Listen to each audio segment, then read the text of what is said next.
Another day, another Ndebele lesson with your girl, and of course my name is Patricia Eto intombi yakondlovu indlovu yethu inganihlala phansi kunyikinyeke nisibakhona Bulawayo. And today I'm here to spice up your Ndebele vocabulary. Yes, I'm spicing it up.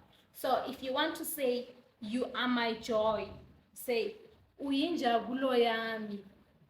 You are my life. Uyimpilo yami. You are my gift. Uyisipho sami. You are my light. Uyikukhanya kwami. You are my flower. Uliluba lami. You are my soul. Umoya wami.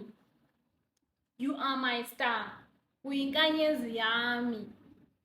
You are my love. Uyisithandwa sami. You are my hope. Ulithemba lami. Yes, and I'm sure you were able to learn one or two from the vocabulary that I gave you today. And today we are not talking about sad words. We're talking about things, that you can tell the people that you love, maybe your family or your friends, so that they can stay encouraged and that they can know that you love them and you care for them and how they mean to you in different ways. And if you want your Ndebele vocabulary to be full, make sure that you follow and subscribe to my channel so that you can stay updated. Also tell your friends and family to come subscribe so that once in a while you can be talking Ndebele even if you are not Ndebele speakers. Thank you.